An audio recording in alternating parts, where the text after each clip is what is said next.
Nothing for the common people, nothing for the youth, only unemployment. Nothing for women of any significance, only words. Nothing for the farmers excepting some homilies. And worst of all, inviting 100% equity of foreign direct investment insurance, but not cutting the GST tax on insurance. Does it have a connection between the two? In this government, between somebody or the other, an international lobby? ये हर भारतीय के सपनों को पूरा करने वाला budget है। हमने कई सेक्टर्स युवाओं के लिए खोल दिए हैं। सामान्य नागरिक विकसित भारत के मिशन को ड्राइव करने वाला है। ये बजट एक फोर्स मल्टीप्लायर है। ये बजट सेविंग्स को बढ़ाएगा, इन्वेस्टमेंट को बढ़ाएगा, कंजम्पशन को बढ़ाएगा और ग्रोथ को भी तेजी से बढ़ाएगा।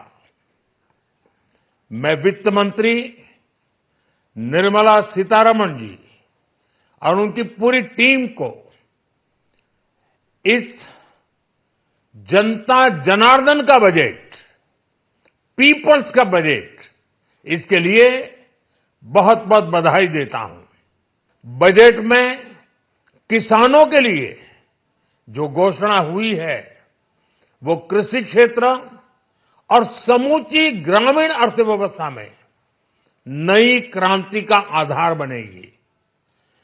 पीएम धन धान्य कृषि योजना के तहत 100 जिलों में सिंचाई और इंफ्रास्ट्रक्चर का डेवलपमेंट होगा।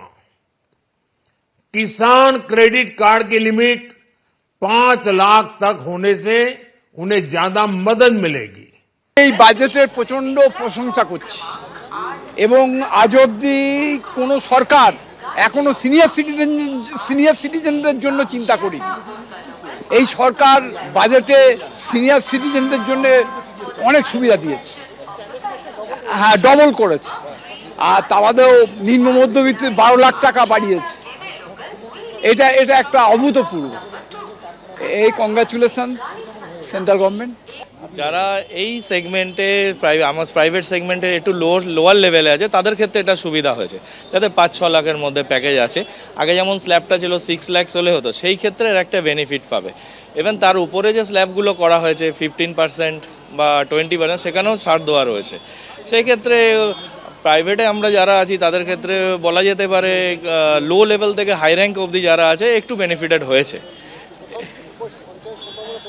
দেখুন, সঞ্চয় সম্ভাবনার ব্যাপারগুলো আলাদা, যেটা হ্যাঁ একটু হতে পারে, যেহেতু যদি বলতে পারেন যারা এর মধ্যে 5-6 লাখের লেভেলে যারা ছিল তাদের আগে ট্যাক্সে অনেকটা চলে যেতে পারতো, যে সেই বেনিফিটটা পাওয়ার ফলে এবারে খানিকটা সেভিং হতে পারে। মেডিসিনের একটা প্রাইস থাকে, তার উপর জিএসটিটা অবশ্যই একটা ফ্যাক্টর হয়ে দাঁড়ায়। সেই ক্ষেত্রে যদি প্রাইস যেগুলো কমানো হয়েছে সেই ক্ষেত্রে মেডিসিন বেনিফিট হবেই।